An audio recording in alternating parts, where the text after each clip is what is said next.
Kembali di Kalam Hati, insya Allah sampai ke hati. Masya Allah kita masih berada di Masjid Al-Hidayah Bukit Cimanggu City, Bogor, Jawa Barat. Dengan tema kemerdekaan yang hakiki, bertepatan juga dengan HUT Republik Indonesia yang ke-80. Kita lanjutkan sesi tanya jawab kita, siapa yang mau bertanya lagi? Wah, oke. Tadi kaum ibu sudah beberapa orang, sekarang balik ke kaum bapak. Silakan Pak. Bapak yang di depan, monggo silakan Pak. Assalamualaikum warahmatullahi wabarakatuh. Perkenalkan, nama saya Daman Huri dari Majlis Talim Darut Topik Ar-Rahman Data. Saya mau bertanya pada Pak Ustadz, waktu di zaman Rasulullah Shallallahu Alaihi Wasallam itu kita untuk merdeka itu harus berjihad dalam perang. Nah, di zaman modern ini atau era zaman sekarang itu bagaimana mensikapinya? Baik, terima kasih Ustadz. Langsung dijawab Ustadz. Bismillahirrahmanirrahim. Pertanyaannya luar biasa. Bapak Daman Huri ya? Daman Huri. Daman Huri. Asli dari mana Pak? Hah? Asli dari mana? Asli dari Bogor. Oh, orang Bogor. Insya Allah mudah-mudahan pertanyaan luar biasa mengingatkan kepada kita.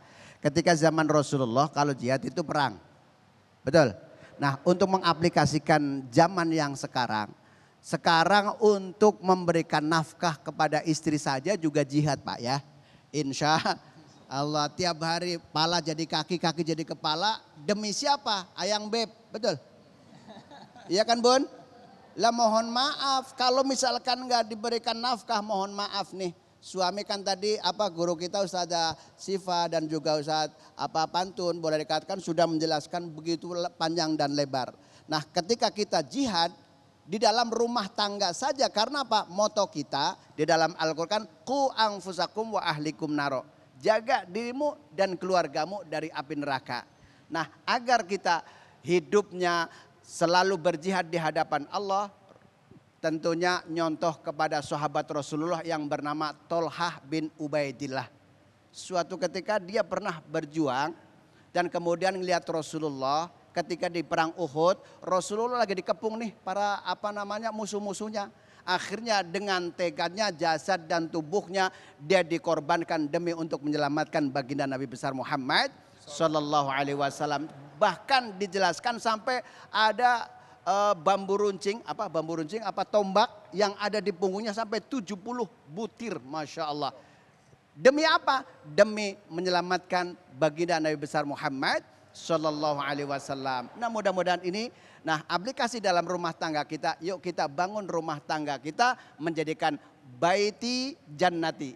Rumahku adalah surgaku. Insya Allah mudah-mudahan ini menjadikan pelajaran buat kita semuanya.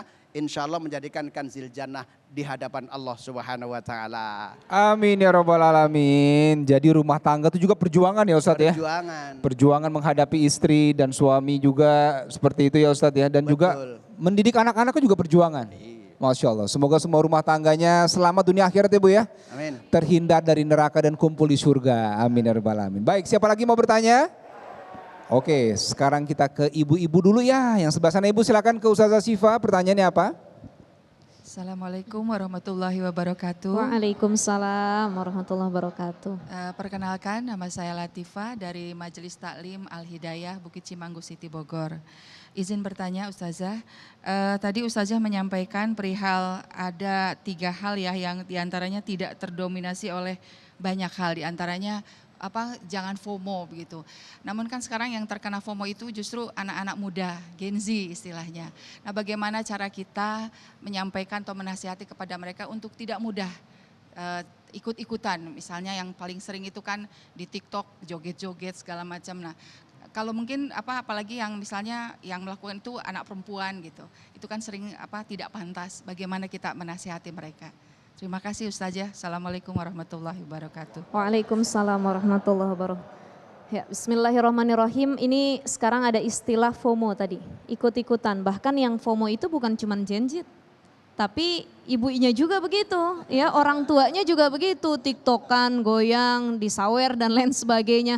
Orang tuanya juga begitu.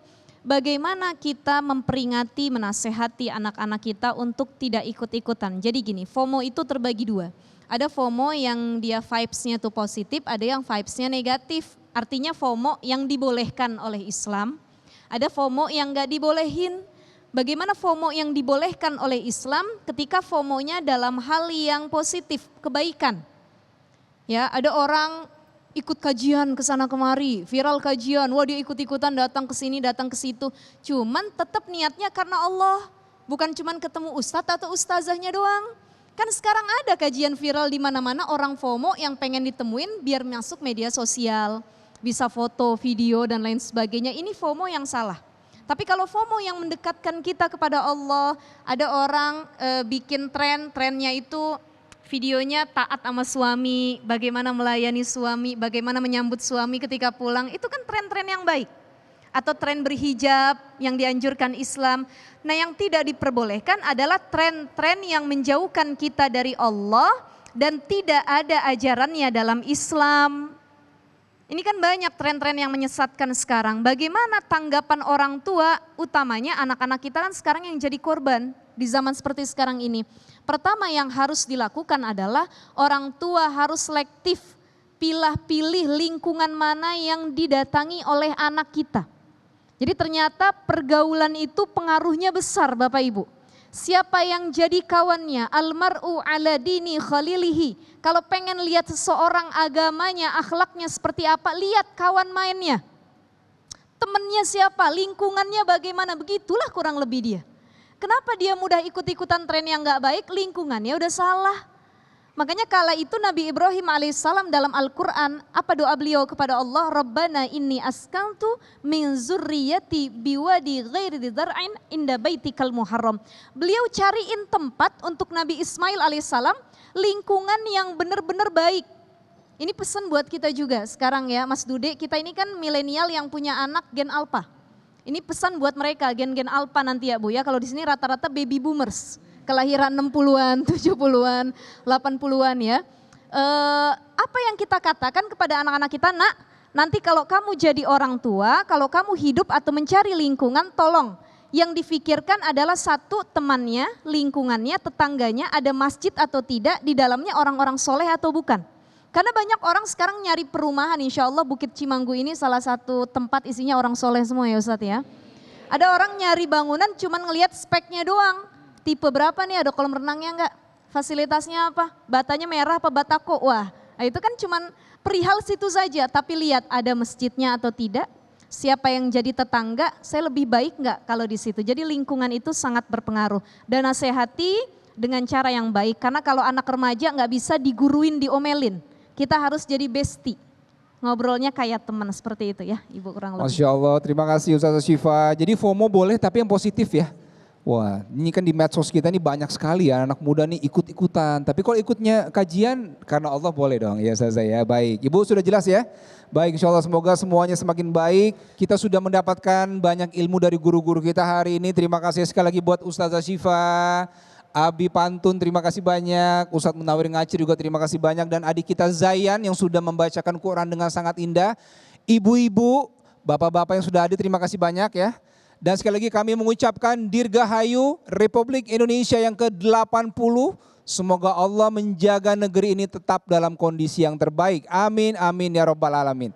Baik, buat teman hati semua yang ingin masjidnya kami kunjungi, silahkan DM atau komen di Instagram @dikalamhati. Jangan lupa follow juga Instagramnya @dikalamhati. Nanti insya Allah akan di follow up oleh tim Kompas TV. Baik, saya Dude Harlino mengucapkan terima kasih. Kami pamit dulu, sampai ketemu di Kalam Hati. Insya Allah sampai ke hati. Wassalamualaikum warahmatullahi wabarakatuh.